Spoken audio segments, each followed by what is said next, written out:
ನಿನಗೆ ಅನುರೂಪನಾದ ಜೋಡಿ ಎಂದೆನಿಸಿ ವಾಯು ವೇಗದಿಂದ ಓಡಿ ಬಂದು ಒಡೆಯನ್ನು ವಿಷಯ ತಿಳಿಸಿದರಲ್ಲ. ಆ ಕ್ಷಣದಿಂದ ವಿರಹಾಗ್ನಿಯ ಒಳಗಾದಂತಹ ನಮ್ಮೊಡೆಯ ಏನೆಲ್ಲ ಮಾಡಿದರು, ಯಾರನ್ನೆಲ್ಲ ಕಳುಹಿಸಿದರು. ಆದರೆ ಮಾಡಿದ ಪ್ರಯತ್ನಗಳೆಲ್ಲವೂ ವಿಫಲವಾದಾಗ ಈಗ ತಾನೇ ಖುದ್ದಾಗಿ ಯುದ್ಧಕ್ಕೆ ಹೊರಟಿದ್ದಾನೆ ಎಂದರೆ ಆತನ ಈ ಸ್ಥಾನದ ಹೊಣೆಗಾರಿಕೆಯ ಸ್ಥಾನದಲ್ಲಿರುವಂತಹ ನಾನು ನೋಡಿಕೊಂಡು ಸುಮ್ಮನೆ ಕುಳಿತುಕೊಳ್ಳುವುದಕ್ಕಾಗುತ್ತದೆ. ಹಾಗೆಂದು ಒಡೆಯನ ಆಜ್ಞೆಯನ್ನು ಶಿರಸಾವಹಿಸಿ ಯುದ್ಧಕ್ಕೆ ಹೊರಡೋಣ ಎಂದರೆ ನನ್ನ ಮನಸ್ಸಿಗೆ ವಿರುದ್ಧವಾದ ನಿಲುವನ್ನು ಅಷ್ಟು ಸುಲಭದಲ್ಲಿ ಒಪ್ಪಿಕೊಳ್ಳುವುದಾದರೂ ಹೇಗೆ ಸಾಧ್ಯ? ಜಿಜ್ಞಾಸುವಾದಂತಹ ನಾನು ನನ್ನ ಮನಸ್ಸಿಗೆ ಹಿಡಿಸದ ಕೆಲಸ ಮಾಡಲು ಸಾಧ್ಯವೇ? ಆತ ಒಪ್ಪಲಿ ಬಿಡಲಿ, ನನ್ನ ಮನಸ್ಸಿನ ಅಭಿಪ್ರಾಯವನ್ನು ನನ್ನ ಆಂತರ್ಯವನ್ನು ಹೇಳದೇ ಇರಲು ಸಾಧ್ಯವೇ? ಆದರೆ ಇದಕ್ಕೆ ನನ್ನೊಡೆಯ ಒಪ್ಪಿಗೆ ಕೊಟ್ಟಾನೆಯೇ ಎಂದು ಆಲೋಚಿಸಿದರೆ ಹೌದು, ಅನಿವಾರ್ಯ ಸನ್ನಿವೇಶಗಳಲ್ಲದೆ ಅತ್ಯವಶ್ಯಕ ಸಂದರ್ಭಗಳಲ್ಲದೆ ಸುಮ್ಮನೆ ಮಾತನಾಡುವವನು ನಾನಲ್ಲ ಎಂಬುದರಿಂದ ಈಗ ನಾನು ಮಧ್ಯ ಪ್ರವೇಶಿಸಿದರೆ ನನ್ನ ಮಾತುಗಳನ್ನು ಕೇಳಿಸಿಕೊಳ್ಳುವಂತಹ ವ್ಯವಧಾನವನ್ನು ನನ್ನೊಡೆಯ ಖಂಡಿತ ತೋರಿಯಾಮಿ ಎಂಬ ನಂಬಿಕೆ ನನಗಿದೆ. ಹಾಗಾಗಿ ತಡ ಮಾಡುವುದಲ್ಲ, ಒಡೆಯನಲ್ಲಿ ಮಾತನಾಡುತ್ತೇನಂತೆ. ಒಡೆಯ ಯಾರು? ರಕ್ತಬೀಜ. ಹೌದು ಒಡೆಯ, ಮಾಡಿಸಿ ಕರೆತರ್ತೇನೆ ಅಂತ ನಾನು ಹೊರಟಲಿಂದ ಕಾಲಕ್ಕೆ ನನ್ನನ್ನು ತಡೆದಿದ್ದು ಅಲ್ಲದೆ ಏನೋ ಪ್ರಶ್ನೆ ಮಾಡ್ತಾ ಇದ್ದು. ಏನು ನಿನ್ನ ಒಳಗೆ? ಹೌದು ಪ್ರಭು, ಕಥೆಯಲ್ಲಿ ಶತ್ರುಗಳ ದಮನಕ್ಕಾಗಿ ಹೊರಟು ನಿಂತಿದ್ದೀರಲ್ಲ. ಹೌದೇ ಹೌದು ಪ್ರಭು. ಆ ಚಂಡಮುಂಡರ ಸಾವಿನೊಂದೊಟ್ಟಾದಂತಹ ಕ್ರೋಧದ ಉತ್ತುಂಗ ಸ್ಥಿತಿಯಲ್ಲಿದ್ದೀರಿ ನೀವು. ಇಂತಹ ಸಂದರ್ಭದಲ್ಲಿ ನೀವು ಅವಕಾಶ ಕೊಟ್ಟಿದ್ದೇ ಹೌದಾದರೆ ನನ್ನ ಮನಸ್ಸಿನ ಅಭಿಪ್ರಾಯವನ್ನು ನಿಮ್ಮಲ್ಲಿ ತಿಳಿಸಬಯಸುತ್ತೇನೆ ಪ್ರಭು. ಹೇಳಿ ನೋಡೋಣ ಪ್ರಭು. ನಿಮ್ಮ ಅಳಿಯನಾಗಿ, ನಿಮ್ಮ ಶುಭ ಚಿಂತಕನಾಗಿ ನಾನು ಆಡುವ ಮಾತುಗಳನ್ನು ಕತೆಗೊಳ್ಳದೆ ತಾವು ಕೇಳುವಂತವರಾಗಬೇಕು. ಹಾಗೆ ತನುದೇಶ ಲಾಲಿಸಬೇಕು.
ಪ್ರಭೋ, ರಕ್ತಬೀಜ ಒಂದೂ ಅರ್ಥವಾಗುತ್ತಿಲ್ಲ. ಏನಾಯ್ತು? ಮೂರು ಲೋಕದ ಒಡೆಯ ಹ್ಮ್ ಓಲೈಸಿಕೊಂಡಿರುವ ಪ್ರಜಾವರ್ಗಕ್ಕೆ ಆದರ್ಶಪ್ರಾಯ, ಹ್ಮ್ ಸ್ವಂತ ಸಾಮರ್ಥ್ಯದಿಂದ ದಾನವ ಕುಲವನ್ನು ಉದ್ಧಾರ ಮಾಡಿದ ದಾನವ ಕುಲೋದ್ಧಾರಕ ಹ್ಮ್ ನಿಮ್ಮ ಶತ್ರುಗಳು ನಾಚುವ ತೆರದಲ್ಲಿ ಹ್ಮ್ ನಿಮ್ಮದೇ ಆದಂತಹ ಶೌರ್ಯ ಸಾಮರ್ಥ್ಯಗಳಿಂದ ನಿಮಗಾರು ಇದಿರಿಲ್ಲ ಎಂಬುದಾಗಿ ಅನಿಸಿಕೊಂಡು ಹ್ಮ್ ಸಕಾಲದಲ್ಲಿ ಅಧಿಕಾರಯುತವಾಗಿ ಹ್ಮ್ ಇತರರಿಗೆ ಹೇಗಿರಬೇಕು ಎಂಬುದನ್ನು ತಿಳಿಸಿಕೊಟ್ಟವರು ನೀವು. ಹಾ ಆದರೆ ಪ್ರಭು, ಪ್ರಸ್ತುತ ಸನ್ನಿವೇಶದಲ್ಲಿ ಹ್ಮ್ ಈ ಎಲ್ಲ ಆಕಸ್ಮಿಕ ಅನಾಹುತಗಳಿಗೆ ನೀವು ಭ್ರಮಾಧೀನರಾಗಿರುವುದೇ ಕಾರಣ ಎಂಬುದಾಗಿ ನಾನಾದರೂ ಪರಿಗಣಿಸುತ್ತೇನೆ ಪ್ರಭು. ಹಾಗಾಯ್ತು ಈಗ. ಪ್ರಭು, ಹ್ಮ್ ನಿಮಗೆ ಯಾವುದರಲ್ಲಿ ಕಡಿಮೆ ಇದೆ? ಹ್ಮ್ ಅಂದುಕೊಂಡದ್ದನ್ನು ಕ್ಷಣ ಮಾತ್ರದಲ್ಲಿ ಸಾಧಿಸಬಲ್ಲಂತಹ ಸಮರ್ಥರು ನೀವು. ಹ್ಮ್ ಹೀಗಿರುವಾಗ ಯಾರೋ ಏನೋ ಹೇಳಿದರು ಎಂಬ ಮಾತ್ರಕ್ಕೆ ಹ್ಮ್ ವಸ್ತು ಸ್ಥಿತಿಯನ್ನು, ವಿಷಯ ಗಾಂಭೀರ್ಯತೆಯನ್ನು ಅರ್ಥ ಮಾಡಿಕೊಳ್ಳದೆ ಹ್ಮ್ ವ್ಯರ್ಥ ಪರಿಣಾಮವನ್ನೇ ಕೊಡಬಲ್ಲಂತಹ ಭ್ರಮೆಗೆ ನಿಮ್ಮ ಮನಸ್ಸನ್ನು ವಶಗೊಟ್ಟಿರಲ್ಲ ಪ್ರಭು. ಹಾ ಹಾಗಿಲ್ಲದೆ ಹೋಗಿದ್ದರೆ ಹ್ಮ್ ಓ ದೈತ್ಯನಾಥ, ಹ್ಮ್ ಮನಸ್ಸಿನ ದುರ್ಬಲ ಶರಕ್ಕೆ ಸಿಲುಕುವುದೇ. ಆ ಚಂಡಮುಂಡರು ಹೇಳಿದಂತಹ ವರ್ಣನೆಯನ್ನು ಕೇಳಿದ ಮಾತ್ರಕ್ಕೆ ಹ್ಮ್ ಫಲವನಿತೆಯನ್ನು ಬಯಸುವುದೇ ಪ್ರಭು. ಹ್ಮ್ ಪ್ರಭು, ಹ್ಮ್ ಅಷ್ಟೊಂದು ಚೆಲುವೆ ಇದ್ದಾಳೆ ನೋಕೆ, ಹ್ಮ್ ಅಷ್ಟೊಂದು ಸೌಂದರ್ಯವತಿ ಏನು. ಹಾ ರಂಭೆ ಊರ್ವಶಿರಿಗಿಂತಲೂ ಲಾವಣ್ಯದಿ ಗಂಭೀರೆಯಾಳೆ, ಹಾ ಸುರಪನ ನಾರಿಗಿಂತಲೂ ಸೌಂದರ್ಯವತಿಯೇ ಹ್ಮ್. ಸ್ಥಿರವಾಗಿ ಬೇಡು ಎಂದು ಚಂಡಮುಂಡರೆಲ್ಲಾದರೂ ಕೇಳುವುದೇಂದ್ರೆ ಪ್ರಭು. ಕೇಳಿದ್ದುಂಟು. ಸರಿ, ಹ್ಮ್ ರಾಜ ಬಹುವಲ್ಲಭ ಎಂಬಂತೆ ಹ್ಮ್ ವಿರೋಕಾಧಿಪತಿಯಾದಂತಹ ನೀವು ಹ್ಮ್ ತ್ರಿಪುರ ಸುಂದರಿಯನ್ನು ಪಡೆಯಬೇಕು ಎಂದು ಬಯಸಿದರೆ ಅದು ಸರಿಯೇ ಪ್ರಭು. ಹಾ ಆದರೆ ಪ್ರಭು, ಹಾ ಈಕೆ ಯಾರೆಂದು ಭಾವಿಸಿದ್ದೀರಿ? ಯಾರು? ಈಕೆ ಸಾಮಾನ್ಯ ತರುಣಿ ಅಲ್ಲವಷ್ಟೇ. ಹಾ. ಆದಿಮಾಯೆ ತರುಣಿ ಅಲ್ಲವೇ ಆದಿಮಾಯೆ ಆದಿಮಾಯೆ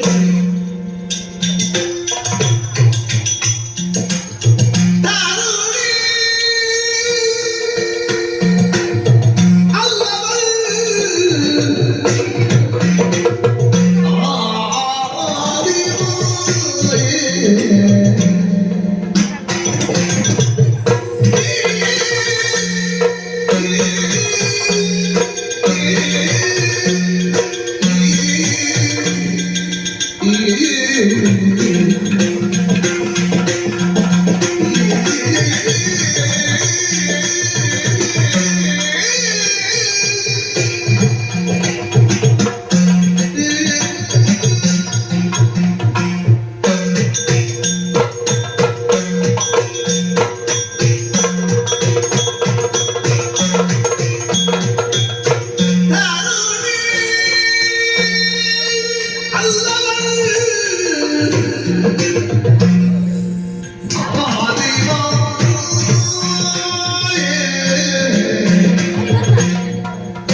ಸರ್ವೇಶ್ವರಿಯಳು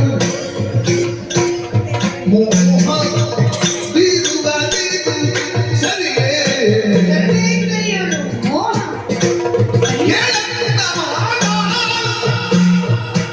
ಸರ್ವೇಶ್ವರಿಯಳು ಮೋಹವೀರುವರಿದು ಸರಿಯೇ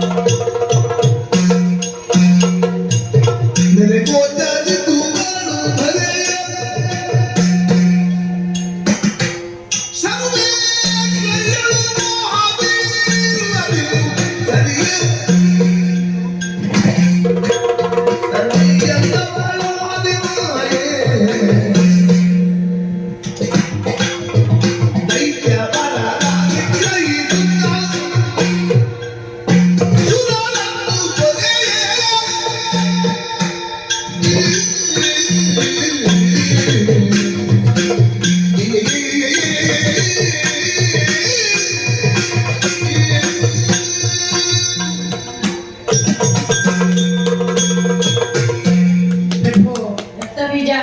ಪ್ರಪಂಚದಲ್ಲಿ ಅದೆಷ್ಟೋ ಮಂದಿ ಸುಂದರ ತರುಣಿಯರಿರಬಹುದು. ಹಾ. ಆದರೆ ಅವರಲ್ಲಿ ಅತಿ ವೈಭವದಿಂದ ಕಂಗೊಳಿಸುತ್ತಿರುವವಳನ್ನು ಹಾ. ನೀವು ಪಡೆಯಬೇಕು, ವರಿಸಬೇಕು ಎಂದು ಬಯಸಿದರೆ ತಪ್ಪಿಲ್ಲ ಪ್ರಭು. ಹಾಗೆ ನೀವು ಬಯಸಿದ್ದೇ ಹೋದಾದರೆ ಅದು ಕೈಗೊಳ್ಳದೇ ಇರಲು ಸಾಧ್ಯ. ಸಾಧ್ಯ. ನಿಮ್ಮ ಹೆಸರನ್ನು ಕೇಳಿದವನು, ನಿಮ್ಮ ಆಹ್ವಾನವನ್ನು ಪಡೆದವನು, ನಿಮ್ಮನ್ನು ಸೇರಬೇಕು ಎಂದು ಬಯಸಿ ತ್ವರೆಯಿಂದ ಬರಲಾರನೆ ಹೇಳಿ. ಆದರೆ ಈಕೆ ಹಾಗಲ್ಲ ಎಂದು ಈಗಾಗಲೇ ಆಕೆ ಪ್ರತಿಕ್ರಿಯೆಯಿಂದ ತಿಳಿದಿದೆಯಲ್ಲವೇ ಪ್ರಭು. ನೀವು ನೀಡಿದಂತ ಆಹ್ವಾನಕ್ಕೆ ಈಕೆ ಪ್ರತಿ ಸವಾಲನ್ನೇ ಎಸಗಲಿಲ್ಲವೇ? ಅದು ಸ್ತ್ರೀಯರಿಗೆ ವಿರಳ ಎನಿಸಿಕೊಂಡಿರುವಂತಹ ಪೌರುಷದ ಸವಾಲನ್ನೇ ಹಾಕಲಿಲ್ಲ. ಅದು ಅವಳ ಅವಿವೇಕತನ ಅಂತ ನಾನು ಯಾರಲ್ಲಿ? ಮೂರು ಲೋಕ ವಿಜಯಿಯಾದ ನಿಮ್ಮಲ್ಲಿ. ಹಾಗಿದ್ದರೆ ಈಕೆ ಸಾಮಾನ್ಯ ತರುಣಿ ಹೌದೇ ಪ್ರಭು? ಮಾವ, ನಿಸ್ಸಂದೇಹವಾಗಿ ಈಕೆ ಆದಿಮಾಯೆ, ಜಗಜ್ಜನನಿ, ಮೂರು ಲೋಕ ನಿಯಾಮಕರಾದಂತಹ ತ್ರಿಮೂರ್ತಿಗಳಿಗೆ ಸಲಹೆ ನಿರ್ದೇಶನಗಳ ಮೂಲಕ ದುಷ್ಟ ಶಿಕ್ಷಣ ಶಿಷ್ಟ ರಕ್ಷಣಾ ಕಾರ್ಯವನ್ನು ನಡೆಸುವ ಆಕೆ ತಮ್ಮ ದೈಹಿಕ ಬಲದಿಂದ ಕರ್ಮದಿಂದ ಕುತ್ಸಿತರಾಗಿ ನಾವು ಏನು ಮಾಡಿದರೂ ನಡೆಯುತ್ತದೆ ಎಂದು ದೌಷ್ಟ್ಯದಿಂದ ಮೆರೆಯುತ್ತಿರುವಂತಹ ರಕ್ಕಸನ್ನೆಲ್ಲ ಸಂಹರಿಸುತ್ತ ಲೋಕ ಕಲ್ಯಾಣವನ್ನು ನಡೆಸುವ ಆಕೆ ತ್ರಿಮೂರ್ತಿಗಳಿಗೂ ಬಗೆಹರಿಸಲಾಗದಂತಹ ಸಮಸ್ಯೆಗಳು ತಲೆದೋರಿದಾಗ ತಾನೇ ಕಾಣಿಸಿಕೊಂಡು ಸಲಹೆ ನಿರ್ದೇಶನಗಳ ಮೂಲಕ ಲೋಕ ರಕ್ಷಣೆಯನ್ನು ನಡೆಸುವ ಆಕೆ, ವ್ಯವಹಾರವನ್ನು ನಡೆಸುವ ಆಕೆ ಲೋಕೇಶ್ವರಿ ಸರ್ವೇಶ್ವರಿ ಇವಳಿರುವಾಗ ನಾವಾದರೂ ಅವಳ ದರ್ಶನ ಭಾಗ್ಯದಿಂದ ಧನ್ಯತೆಯನ್ನು ಪಡೆದುಕೊಳ್ಳಬೇಕೇ ಹೊರತು ಈ ರೀತಿ ಮೋಹಿತರಾಗುವುದು ಸರಿಯೇ ಪ್ರಭು? ಯೋಚಿಸಿ. ತರುಣಿಯನ್ನ ಆದಿಮ. ಹೌದು ಪ್ರಭು. ಎಂತದು ಸರ್ವೇಶ್ವರಿ ಅಲ್ಲ, ಭ್ರಮೆ ನನಗ ನಿನ್ನದ ಅಂತ ಕಾಣುದು. ಯಾಕಂದ್ರೆ ನಾನು ಮದುವೆಯಾಗಬೇಕೆಂದು ಬಯಸಿದಾಗ ಅವಳನ್ನು ಕರೆತರುವುದಕ್ಕೆ ನಾನು ಪ್ರಯತ್ನ ಪಟ್ಟಾಗ ದುರಮುಖೇನ ನನ್ನನ್ನು ಜಯಿಸಿದವರನ್ನು ನಾನು ವಿವಾಹವಾಗ್ತೇನೆ ಅಂತ ಹೇಳಿದ್ದಾಳೆ ಹೊರತು ನಾನು ವಿವಾಹ ವಿವಾಹ ಆಗುವುದಿಲ್ಲ ಅಂತ ಎಲ್ಲಿಯೂ ಹೇಳಿ. ಅಷ್ಟೇ ಅಲ್ಲದೆ ನಮ್ಮನ್ನೇನೋ ಮಾಡಿಬಿಡ್ತಾಳೆ ಎನ್ನುವಂತಹ ಭಯ ಅದು ನಿನಗಿರ್ಬೋದು, ನನಗಿಲ್ಲ. ಈ ಶುಭ ಹೆಜ್ಜೆ ಮುಂದೆ ಇಟ್ಟ ಮೇಲೆ ಹಿಂದೆ ತೆಗೆಯುವ ಪ್ರಮೇಯವೇ ಇಲ್ಲ. ಹಾಗಾಗಿ ಮೂರು ಲೋಕದಲ್ಲಿಯೂ ಪರಾಕ್ರಮಿ ಎನಿಸಿಕೊಂಡಂತಹ ನಾನು ಅಲ್ಲದೆ ತಮ್ಮ ನಿಶುಂಭ ಶತ್ರು ಭಯಂಕರ ಎನಿಸಿಕೊಂಡರು, ಅಲ್ಲದೆ ನಮ್ಮ ಈ ಅಗಣಿತ ಸೇನಾವರ, ಇವುಗಳ ಮುಂದೆ ಅವಳೇನು ಬಿಡ ಸುಮ್ಮನೆ. ಪ್ರಭೋ, ಹಾಗೆ ಹೇಳಬೇಕು. ಇದುವರೆಗೆ ನೀವು ಮಾಡಿದ ಪ್ರಯತ್ನಗಳಿಗೆ ನೀವು ಕಡಿಮೆ ಇದೆ. ನಿಮ್ಮಿಂದ ಕೈಗೊಳ್ಳಪಟ್ಟಂತಹ ನಮ್ಮ ದಾನವಶೂರರು ಸಾಮಾನ್ಯರು, ಅಲ್ಪನೆ ಧೂಮ್ರಲೋಚನ.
ಬೇಕಾದಷ್ಟು ಒಬ್ಬರಿಂದ ಒಬ್ಬರು ಅಪ್ರತಿಮ ಶೂರರಲ್ಲವೇ? ಪ್ರತಿಯೊಬ್ಬರು ಕೂಡ ತಮ್ಮ ಅಗಾಧವಾದ ವೀರತ್ವದಿಂದ ಅದೆಷ್ಟೋ ಸಂಖ್ಯೆಯ ವೈರಿಯ ಸೇನೆಯನ್ನು ನಿಗ್ರಹಿಸುವಂತಹ ಸಾಮರ್ಥ್ಯವುಳ್ಳವರಲ್ಲವೇ? ತಮ್ಮ ಆಕಾಶದೆತ್ತರದ ಗಾತ್ರದಿಂದ ಕಂಡು ಭಯಭೀತರಾಗಿಸುವಂತಹ ಚಿತ್ರವಾದ ವಿಕಾರ ರೂಪಿನಿಂದ ಬರಗಿಡಿನ ನಾದವನ್ನೇ ಅಂದಿಸುವ ಆರ್ಭಟೆಯಿಂದ ವರಬಲದಿಂದ ವಿವಿಧ ಆಯುಧ ವಿಶೇಷಗಳಿಂದ ಶತ್ರು ಗಣನಕ್ಕೆ ರುದ್ರರೂಪರಂತೆ ಕಾಣಿಸಿಕೊಳ್ಳುವವರಲ್ಲವೇ? ಪ್ರತಿಯೊಬ್ಬರು ಹೀಗಿರುವಾಗ ಹ್ಮ್ ನಮ್ಮ ಈ ರಕ್ತಸಂಚರು ಸಾಮಾನ್ಯರಿಗೆ ಹ್ಮ್ ಅಲ್ಪನೇ ಧೂಮ್ರಲೋಚನ, ಹ್ಮ್ ಇನ್ನು ಚಂಡಮುಂಡರು. ಹ್ಮ್ ಪ್ರಭು, ಹ್ಮ್ ಚಂಡಮುಂಡರನ್ನು ಕೊಲ್ಲುವುದು ಎಂದರೆ ಅದು ಸಾಮಾನ್ಯವೇ? ಸಾಮಾನ್ಯವಾದ ಕೆಲಸ. ಅವರನ್ನು ಕೊಲ್ಲುವುದಿರದು, ಹ್ಮ್ ಅವನನ್ನು ಕೆಣಕುವುದಾದರೂ ಸಾಧ್ಯವೇ? ಹ್ಮ್ ಹಾಗಿದ್ದರೆ ಹ್ಮ್ ಈಗ ಅವರಲ್ಲಿ ಹ್ಮ್ ಪ್ರಭು ಹ್ಮ್ ಅವರಿಗೆ ಇಲ್ಲ ಎಂದಾದರೆ ಹ್ಮ್ ಅವರನ್ನೇ ಇಲ್ಲವಾಗಿಸಿದಂತಹ ಈ ತ್ರಿಜನ ಸಾಮ್ರಾಜ್ಞಿ ಹ್ಮ್ ಸಾಮಾನ್ಯರು ಎಂದು ಹೇಳುವುದರಲ್ಲಿ ಅರ್ಥವಿದೆಯೇ? ಹ್ಮ್ ಪ್ರಭು, ಹ್ಮ್ ನಾವು ಹೀಗೆ ಮುಂದುವರಿಸಿಕೊಂಡು ಹೋಗುತ್ತೀವಿ ಎಂದಾದರೆ ಹ್ಮ್ ನಾವೇ ನಮ್ಮ ಕೈಯಾರೆ ನಮ್ಮ ರಕ್ಕಸ ವೀರರನ್ನೆಲ್ಲ ಯಮನಾಲಯಕ್ಕೆ ಕಳಿಸಿದಂತಾಗುವುದಿಲ್ಲವೇ? ಹ್ಮ್ ಪ್ರಭು, ಹಾ ನೀವು ಸ್ವಂತ ಸಾಮರ್ಥ್ಯದಿಂದ ಹ್ಮ್ ದಾನವ ಕುಲೋದ್ಧಾರಕರಾಗಿ ಹ್ಮ್ ಭವ್ಯವಾಗಿ ನಿರ್ಮಿಸಿದಂತಹ ದೈತ್ಯ ವಂಶವೆಂಬ ಮಹಾಸೌಧವನ್ನು ನೀವೇ ನಿಮ್ಮ ಕೈಯಾರೆ ಕೇಳಿದು ಉಳಿಸಿದಂತಾಗುವುದಿಲ್ಲವೇ ಪ್ರಭು? ಹ್ಮ್ ಪ್ರಭು, ಹಾ ನಿಮ್ಮನ್ನೇ ನಂಬಿರುವ, ನಿಮ್ಮನ್ನೇ ಓಲೈಸಿಕೊಂಡಿರುವ ಈ ದಾನವ ವಂಶ ಕುಲ ನಾಶಕ್ಕೆ ಹ್ಮ್ ನೀವೇ ಕಾರಣರಾದಂತಾಗುವುದಿಲ್ಲವೇ ಪ್ರಭು? ರಕ್ತಬೀಜ, ಈಗ ನಿನಗೆ ಜೀವಮಯ ಇರುವುದು ನಿಮಗೆ ಸರಿಯಾಗಿ ಗೊತ್ತಾಯಿತು. ಯಾಕೆಂದ್ರೆ ಧೂಮ್ರಾಕ್ಷ ಹೋದ, ಚಂಡಮುಂಡರು ಹೋದವರ ಬಗ್ಗೆ ಚಿಂತಿಸುವ ಜಾಯಮಾನವೇ ಅಲ್ಲ ಈ ಶುಂಭನ. ನೀನೇ ಜಾಣ ಅಂತ ತಿಳಿದು ನನಗೆ ಉಪದೇಶ ಮಾಡ್ತಾ ಇದ್ದೀನಿ. ನೀನು ಹೋಗಬೇಕಿತ್ತು, ಇಲ್ಲ ನನ್ನನ್ನಾದರೂ ಹೋಗುವುದಕ್ಕೆ ಬಿಡಬೇಕಿತ್ತು, ಇಲ್ಲ ಕೊನೆಯದಾಗಿ ನಿನಗೊಂದು ಅವಕಾಶ ಕೊಡ್ತೇನೆ. ನಿನ್ನ ಕೊನೆಯ ಅಭಿಮತ ಏನು ಎನ್ನುವುದನ್ನು ತಿಳಿಸು. ಪ್ರಭು, ಲಾಲಿಸಬೇಕು. ಮಾಡಿದ ಮೂರ್ಖತೆಯ ಬಿಡು ಬಿಡು. ಬಿಡು ಮನದ ಮೂರ್ಖತೆಯ, ಬಿಡು ಮನದ ಮೂರ್ಖತೆಯ, ಧೈರ್ಯದೊಡನೆಯ ತ್ರೈಲೋಕ್ಯದ ದೊಡತಿಗೆ ಧೈರ್ಯದೊಡನೆಯ ಚರಣಕ್ಕೆ ಭಕ್ತಿಯಿಂದಲೇ ಒಡಬಡುತ್ತವ. ತ್ರೈಜಗದೊಡನೆಯ ಚರಣಕ್ಕೆ ಭಕ್ತಿಯಿಂದಲೇ ಒಡಬಡುತ್ತವ. ಪಡೆದವಳ ಕಾರುಣ್ಯದಲ್ಲಿ ಧಾತ್ರಿಯಲಿ, ಪಡೆದವಳ ಕಾರುಣ್ಯದಲ್ಲಿ ಧಾತ್ರಿಯಲಿ ಜಡದ ಬೀಗವರದ ದರದಲ್ಲಿ ಪಡೆದು ಸುಖವನ್ನು ಮಾಡು. ಜಡದ ಪೀಠನ ವರದ ದರದಲ್ಲಿ ಪಡೆದು ಸುಖವನ್ನು ಮಾಡು. ಬಿಡು ಮನದ ಮೂರ್ಖತೆಯ,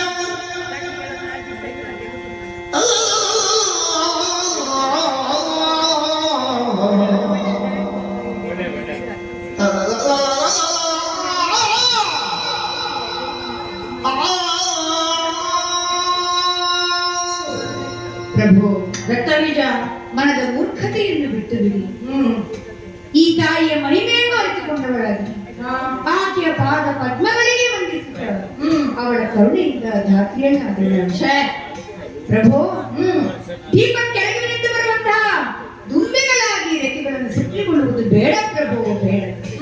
ಬದಲಾಗಿ ತನ್ನ ದಳಗಳನ್ನೆಲ್ಲ ಬಿಡಿಸಿ ಶೋಭಾಯಮಾನವಾಗಿ ಕಾಣಿಸಿಕೊಳ್ಳುವ, ಕಂಪನ್ನು ಹೊರಸೂಸುವ, ಸುಮಗಳೆಡೆಗೆ ಬರುವ, ಬಂದು ಸವಿಜೇನನ್ನು ಸವಿವ ದುಂಬಿಗಳಾಗೋಣ. ತಾಯಿಯ ಕೃಪಾ ಕಟಾಶಕ್ಕೆ ಪಾತ್ರರಾಗುವ, ತಾಯಿಯ ವಾತ್ಸಲ್ಯಕ್ಕೆ ಈಡಾಗುವ ಶಿಶುವಾಗೋಣ. ಹಾಗೆ ಮಾಡಿದ ಪಕ್ಷದಲ್ಲಿ ಜನದ ಪೀಠದ ವರಬಲದಿಂದ ಯಾರಿಂದಲೂ ಯಾವುದರಿಂದಲೂ ಮರಣವಿಲ್ಲ ಎಂಬ ಅದೇ ಎತ್ತವನ್ನು ಪಡೆಯುವರಾಗಿ ದಾನವ ಕುಲವನ್ನು ಬೆಳೆಸಿ ಬಾಳುವಂತಾಗಿಸಿ ಸುಖದ ಬಾಳುವೆಯನ್ನು ನಿಮ್ಮದಾಗಿಸಿಕೊಳ್ಳು ಪ್ರಭು. ರಕ್ತಬೀಜ, ಪ್ರಭು, ಬೇಡ ನಿನ್ನ ಮಾತು.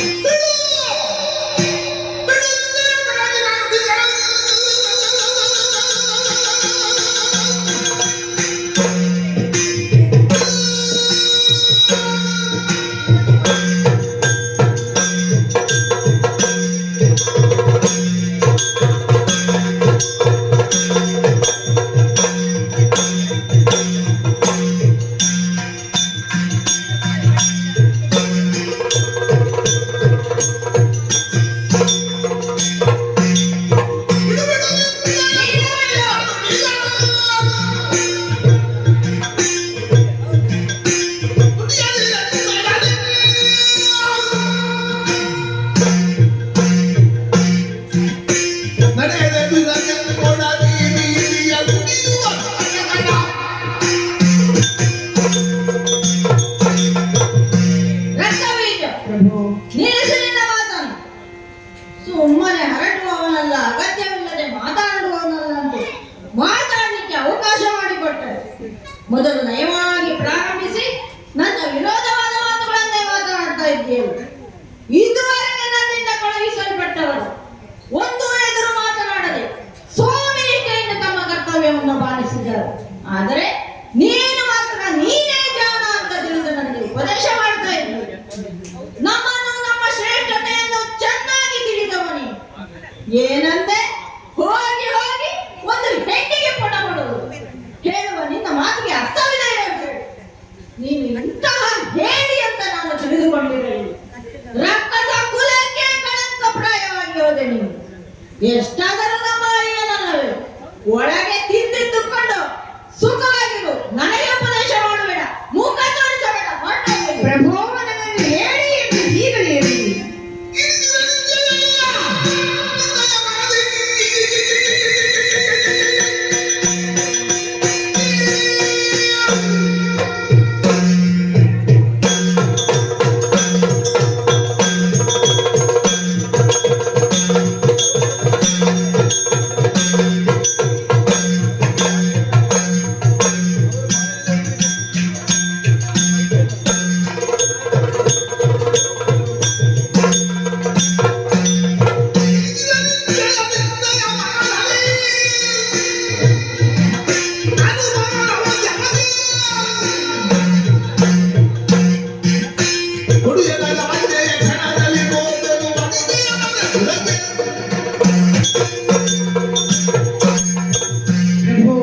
ಏನು ನಾನು ಹೇಳಿ ಕೆಲಸಕ್ಕೆ ಬಾರದ ಎಂದು ಜರಿಯದು. ಏನು ಮಾಡಬೇಕು? ಏನ ಅಭಿಪ್ರಾಯ ಭೇದವಿದ್ದಾಗ ನಮ್ಮ ಅಭಿಪ್ರಾಯವನ್ನು ಹೇಳಿಕೊಳ್ಳಲೇಬೇಕಾದಂತ ಅನಿವಾರ್ಯತೆಗೆ ಒಳಗಾದಷ್ಟೇ. ಹಾಗಾದರೆ ನಿಮ್ಮ ನೀವು ಪರಿವರ್ತನೆ ಆಗುವುದಿಲ್ಲ, ಅದೇ ದೃಢ ಎಂದು ನೀವು ಮುಂದುವರಿಯುವುದಾದರೆ ನಾನಾದರೂ ಅದಕ್ಕೆ ಬೇರೆ ಎಣಿಸಿಯೇನೆ ಪ್ರಭು. ನಿಮ್ಮ ಉತ್ಪನ್ನವನ್ನು ತಿಂದವನಲ್ಲವೇ ನಾನು, ಹೊಣೆಗಾರಿಕೆ ಅರಿಕೆ ಹೊರಿಸುವವನಲ್ಲವೇ. ಹಾಗಾಗಿ ನಿಮ್ಮ ನಿರ್ಧಾರ ದೃಢವಾಗಿರಬೇಕಾದರೆ ನಾನಂತೂ ಅದಕ್ಕೆ ವ್ಯತಿರಿಕ್ತವಾಗಿ ನಡೆದುಕೊಳ್ಳುವನಲ್ಲ ಪ್ರಭು. ಹಾಗಾಗಿ ಆ ಬಗ್ಗೆ ಒಂದಿಟ್ಟು ಅನುಮಾನ ಬೇಡ. ಅಲ್ಲದೆ ನಿಮ್ಮ ಋಣ ತೀರಿಸುವಂತಹ ಹೊಣೆ ಭಾರ ನನ್ನ ಮೇಲೆ. ನಿಮ್ಮ ಆಜ್ಞೆಗೆ ಶಿರೋಧಾರ್ಯ. ಅಲ್ಲದೆ ಆತ್ಮನಿವೇದಕರು ಸಮರಾಂಗಣದಲ್ಲಿ ಅಳೆಯುವುದು ಕಾಯ, ಉಳಿಯುವುದು ಕೀರ್ತಿ ಎಂಬುದರಲ್ಲಿ ನೆಲೆನಿಂತಿದೆ. ಸಾವಂತೂ ನಿಶ್ಚಯ, ಆದರೆ ಸಾಧನೆಗೆ ಸಾವಿಲ್ಲ ಎಂಬುದರಲ್ಲಿ ನಂಬಿಕೆ ಉಳ್ಳವರಿಗೆ ಪ್ರಭು ಕೊಡಿ ಅಪ್ಪಣೆ. ಆ ವನಿತೆಯಲ್ಲಿ ತೊಡಕ್ಕೆ ಕ್ಷಣದಲ್ಲಿ ತೆರವುಳಿದ್ದೇನೆ. ಇದು ಮಾತಾದ್ರೆ ಮಾತು. ಈಗ ನೀನು ನನ್ನ ಅಳಿಯ, ಹೋಗಿ ಜಯಶಾಲಿಯಾಗಿ ಬಾ ನೋಡು. ಕೋಟಿ ಸಂಖ್ಯೆಯ ದೈತ್ಯರನ್ನು ನೋಡಲು ಯುದ್ಧಕ್ಕೆ ಬರುವಂತೆ ಆಹ್ವಾನಿಸಿದ್ದೇನೆ.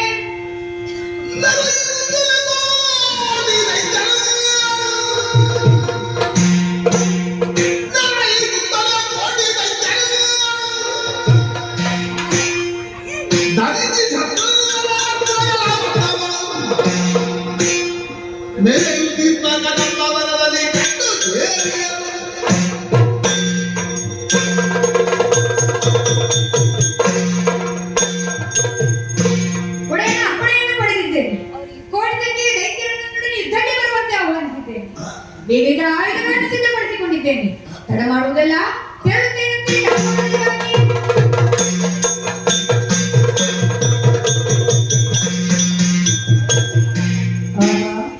ಬರಬರುತ್ತಾ ಕದಂಬ ವಂಡರಿಗಾಗಿ ಬಂದಿದ್ದೇನಲ್ಲ.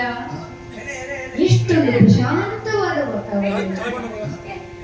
ಇಲ್ಲಿ ಅತ್ತಿತ್ತ ಓಡಾಡುತ್ತಿರುವಂತಹ ಮೃಗ ಪಕ್ಷಿಗಳನ್ನು ಇಚ್ಛಿಸಿದರೆ ಪರಸ್ಪರ ಪ್ರಕೃತಿ ಸಹಜವಾದಂತಹ ವೈರತ್ವವುಳ್ಳಂತಹ ಮೃಗ ಪಕ್ಷಿಗಳು ಬಹಳ ಸಂತೋಷದಿಂದ ಅನ್ಯೋನ್ಯತೆಯಿಂದ ಸಂಸಾರವನ್ನು ಮುಗಿಸಿಕೊಂಡಿದೆ ಎಂದರು.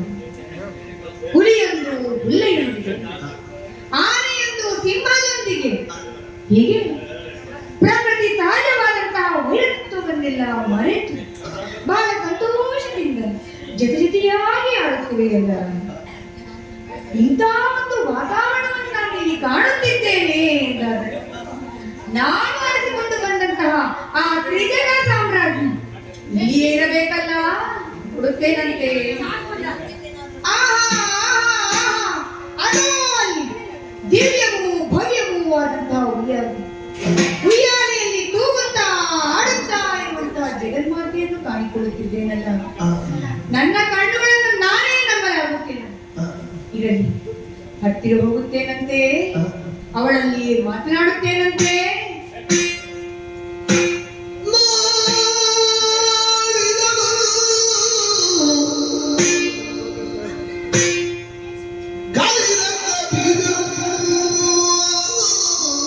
ಸಾರ್ಥಕವಾಯಿತು ನನ್ನ ಜನ್ಮವೆಂದು. ನೋಡಿದನು ಕಲಿರಕ್ಕ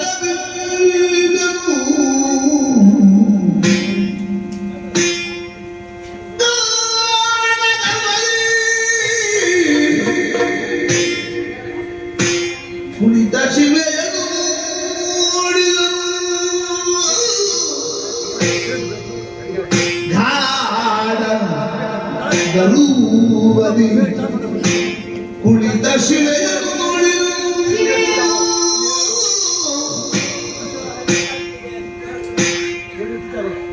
ಆಡಿದನು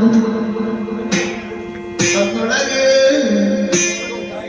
ಇವಳನ್ನು ತಿಳಿಯದಿರಿ ಕಲಾಯ್ತೆ ಆಡಿದನು ತನ್ನೊಳಗೆ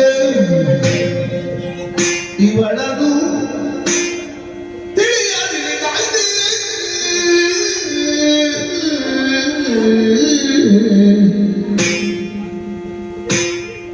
ಮಾಡಲಿಂದೇ ನಕಟಾನು ಮಾಡಲಿಂದೇ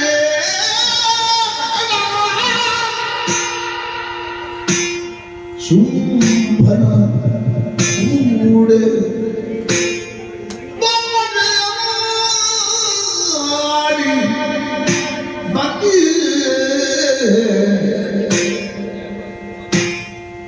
ಮಾಡಲಿಂದೇ ನಕಟ ಶುಂಭನ ಕೂಡೆ ಬಾರೆ ಆಡಿ ಬಂದಿ ಹೇ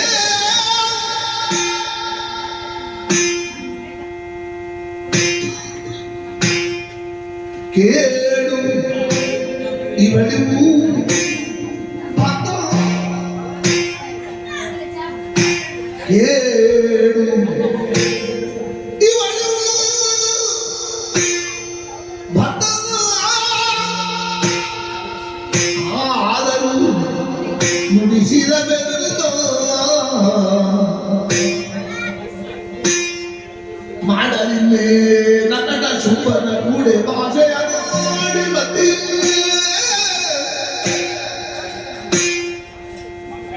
ಕೇಳುವಳು ಬದ್ಧವಾದರು ನುಡಿಸಿದ ಬೆದರಿತ ನೋಡಿದನು ಕಲಿರಕ್ಕವಿಲ್ಲನು ಗಾಢ ಗರ್ವದಿ ಕುಳಿತ ಶಿವೆಯನು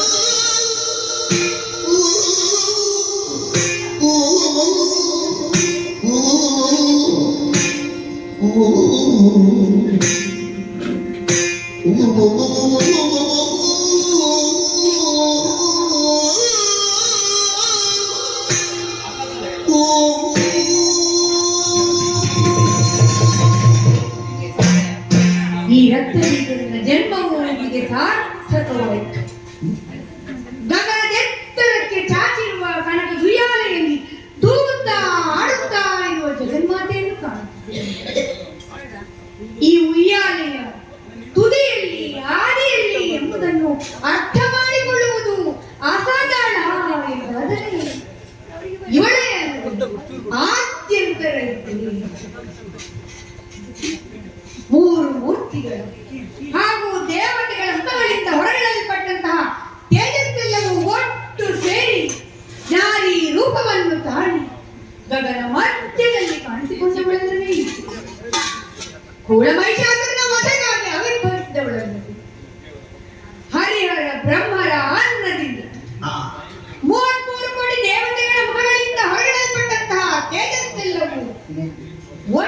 ಸೇರಿ ಮೇರು ಪರ್ವತದಂತೆ ಪ್ರಜ್ವಲಿಸಿದೆ ಒಂದಾಗಿ ನೀರು ಗಗನವ ತುಡುಕುವ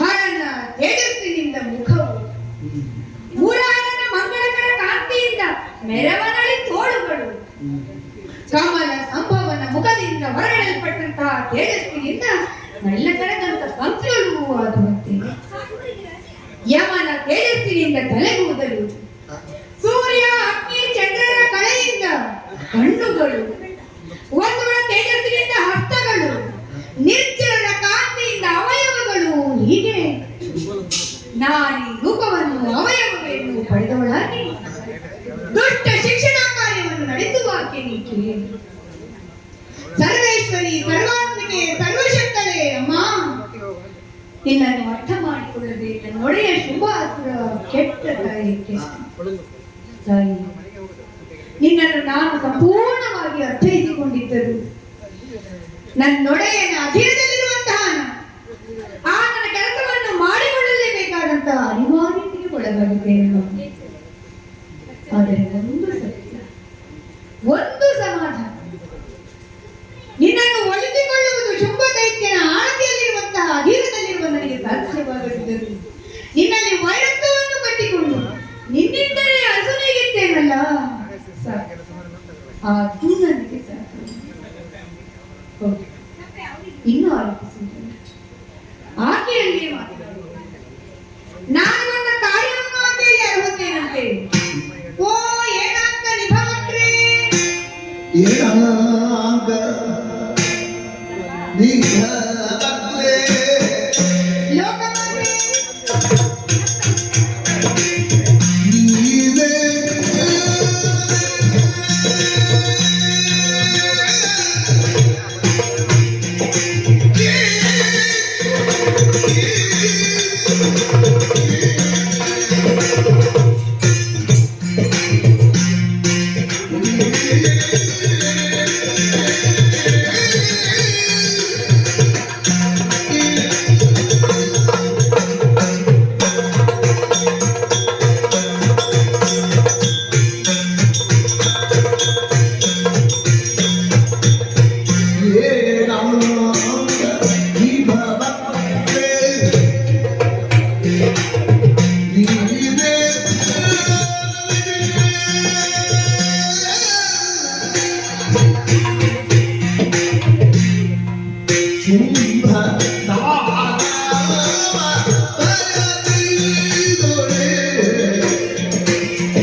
ಓ ಏನಾಂಗಡಿ ಭಾತ್ರೆ, ಓ ಲೋಕಮಾತೆ, ಹುಣ್ಣಿಮೆ ಚಂದ್ರನನ್ನು ಹೋಲುವ ವದನವುಳ್ಳವಳೇ.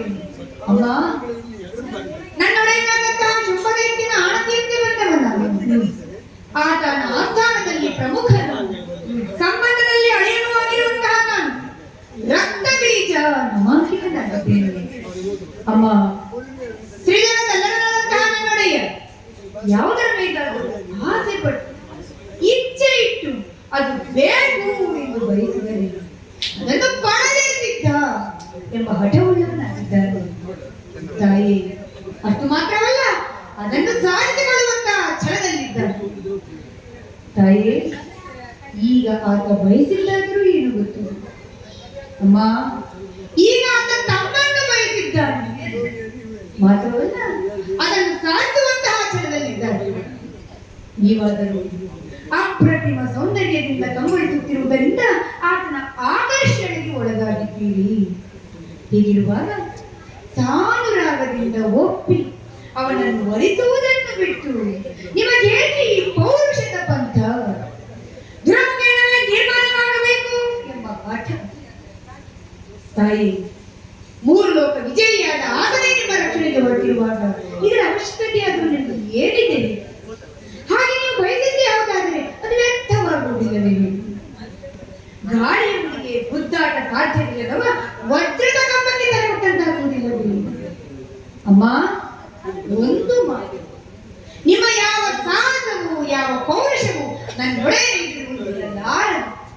ನನ್ನ ಒಡೆಯನನ್ನು ಬಿಡಿ, ನನ್ನೊಂದಿಗೆ ನೀವು ದುರವನ್ನು ಮಾಡಲು ಅಸಮರ್ಥರೇ ಇದ್ದೀರಿ. ಕಾರಣ ವಿಧಾತನ ವರವರತೆ. ಆತನ ವರವರದಿಂದ ನಾನು ಅಜೇಯನಾಗಿದ್ದೇನೆ. ಹಾಗಾಗಿ ವರವರದ ಜೊತೆಗೆ ದೈಹಿಕ ಬಲವೂ ನನ್ನ ಜೊತೆಗಿದೆ. ಹಾಗಾಗಿ ತಮಗೆ ಅರಿಕೆ ಮಾಡಿಕೊಳ್ಳುತ್ತಿದ್ದೇನೆ. ನನ್ನ ಒಡೆಯನ ಆಹ್ವಾನವನ್ನು ಮನ್ನಿಸಿ ನನ್ನೊಡನೆ ಬರುವಂತವರಾಗಿ ನಿಮ್ಮ ಈ ಮಠವನ್ನು ಬಿಟ್ಟು ಬಿಡಿದ್ದಾರೆ. ರಕ್ತ ಬೀಜಕ್ಯ ಅಮ್ಮ, ಹೇಳು.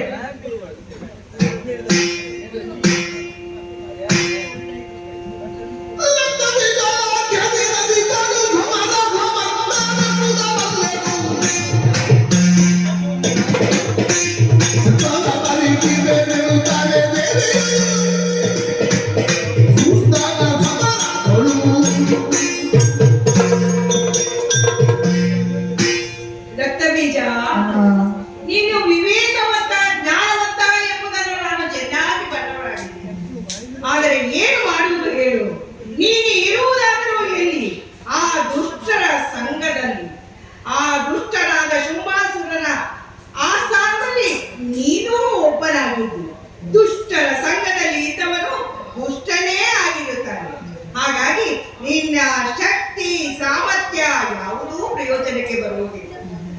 ವೀರತ್ವದಲ್ಲಿ ನಿನ್ನ ಸತ್ಪಾತಿಶೆಯನ್ನೂ ಅರಿತಿದ್ದನು. ದೂರ ಸಮರ್ಥನೆಂಬುದಕ್ಕೆ ಎರಡು ಮಾತಿಲ್ಲ, ಆದರೆ ಅದು ಯಾವುದೂ ಪ್ರಯೋಜನಕ್ಕೆ ಬರುವುದಿಲ್ಲ. ಹೇಗೆಂದರೆ, ಶ್ರೀಹರಿಯ ಪೂಜೆಗೆ ತುಳಸಿಯ ದಳವು ಅತ್ಯಂತ ಶ್ರೇಷ್ಠವಾದದ್ದು.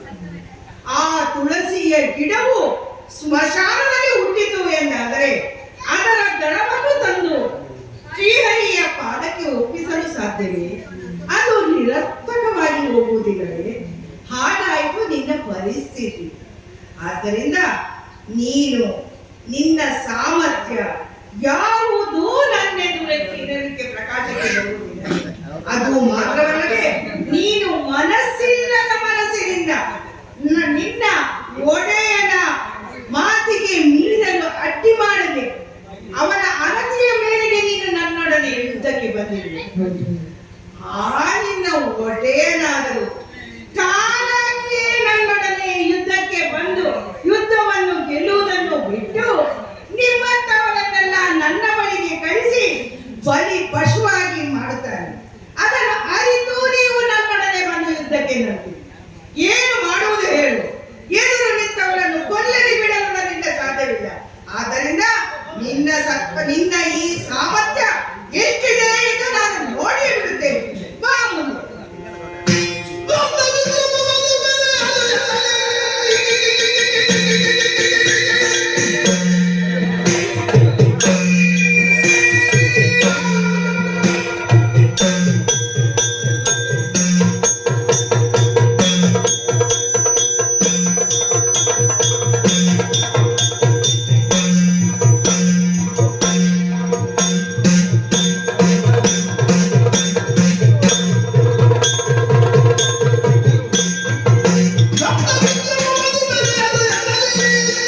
ಹೌದಲ್ಲ?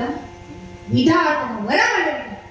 ನನ್ನ ದೇಹದಿಂದ ಒಂದು ಹನಿ ರಕ್ತ ಧಾಕೆಯಿಂದ ಸೋಕಿದರು ಒಂದೊಂದು ಹನಿ ರಕ್ತವು ನನ್ನಂತಹ ಸಹಸ್ರ ಸಂಸ್ಕರಣೆಯ ರಕ್ತ ಬೀಜರು ಹುಟ್ಟಿಕೊಳ್ಳಲಿ ಎಂಬುದಾಗಿ. ಹಾಗಿದ್ದರೆ ಅದರ ಪ್ರಯೋಗವನ್ನು ಮಾಡಿದಂತಾಗುವುದಿಲ್ಲ. ಹಾಗಿದ್ದರೆ ನನ್ನ ಹಣೆಯಿಂದ ಹೊರಸೂಸುತ್ತಿರುವಂತಹ ರಕ್ತ ನೆಲಕ್ಕೆ ಚೆಲ್ಲಲಿ ನೋಡೋಣ.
ಇದೇನು ನನ್ನ ನೆಚ್ಚಿನ ಮಗನಾದ ರಕ್ತವೀರ್ಯನು ಹತನಾಗಿ ಹೋದನು.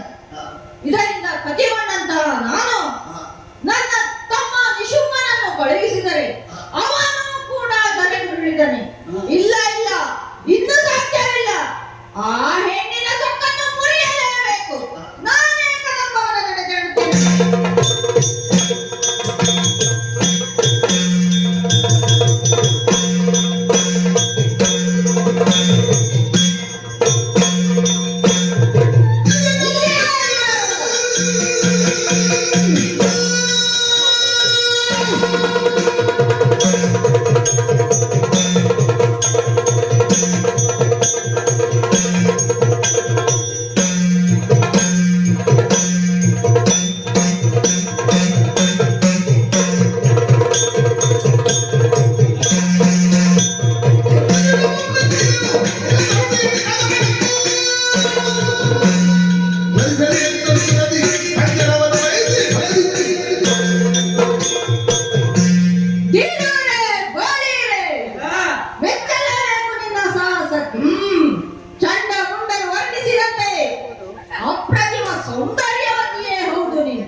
ನಾನು ನಿನ್ನನ್ನು ಮದುವೆಯಾಗಬೇಕೆಂದು ಬಯಸಿದೆ.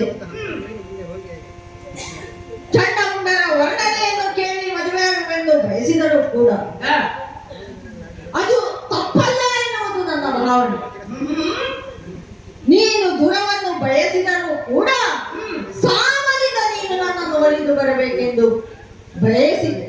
ಆದರೆ ಪ್ರಶಾಂತವಾದ ಸಾಗರದಲ್ಲಿ ಕ್ರೂರವಾದ ಮೊಸಳೆಗಳು ಅಡಗಿದಂತೆ ನಿನ್ನ ಈ ಲೋಕಮೋಹಕವಾದ ಸೌಂದರ್ಯದ ಹಿಂದೆ ರುದ್ರಭೀಕರವಾದ ಕ್ರೌರ್ಯ ಒಡಗಿದೆ ಎಂಬುದನ್ನು ನಾನು ತಿಳಿಯದೆ ಹೋದೆ. ಮದುವೆ ಆಗಬೇಕಾಗಿದ್ದ ಹೆಣ್ಣು ಕಾಲಕ್ಕೆ ಮುಂದಾಗ್ತಾಳೆ ಅಂತ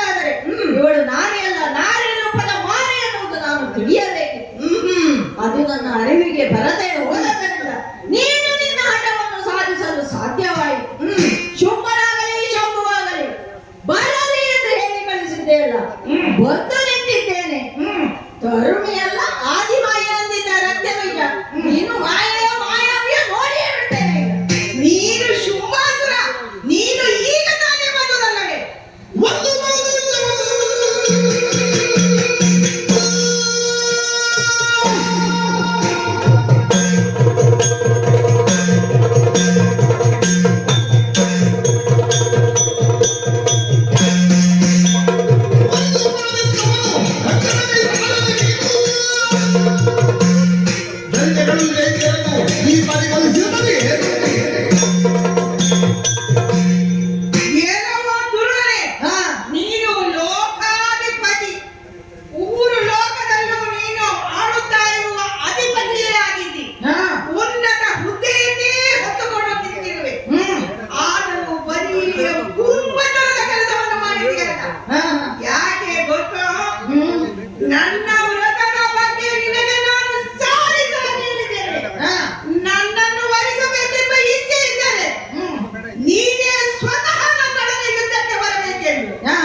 ಕೊಲ್ಲುವುದಕ್ಕಾಗಿಯೇ ಬಂದು ಕುಳಿತವಳು ಹ್ಮ್. ಕೊಲ್ಲುವುದಕ್ಕಾಗಿಯೇ ಬಂದು ಕುಳಿತವಳು ಅಂತಾದರೆ ನನ್ನನ್ನು ಕೊಲ್ಲುವುದಷ್ಟು ಸುಲಭದ ಮಾತಲ್ಲ. ಬ್ರಹ್ಮನ ವರದ ಬಲ ಉಂಟು, ಯಾರಿಂದಲೂ ಸಾವು ಬರಲಾರದು ಎಂಬುದಾಗಿ. ಹಾಗಾಗಿ ಹೇಳ್ತಾ ಇದ್ದೇನೆ, ಒಳ್ಳೆಯ ಮಾತಿನಲ್ಲಿ ನಾನು ಹೇಳಿದಂತೆ ಕೇಳು. ನಿನ್ನ ಈ ಹಠವನ್ನು ಬಿಟ್ಟು ನನ್ನ ಜೊತೆ ಬಾ. 3 ಲೋಕದ ಸಾಮ್ರಾಜ್ಞಿಯಾಗಿ ನೀನು ಮೆರೆಯುವಂತವಳಾಗು. ಇಲ್ಲ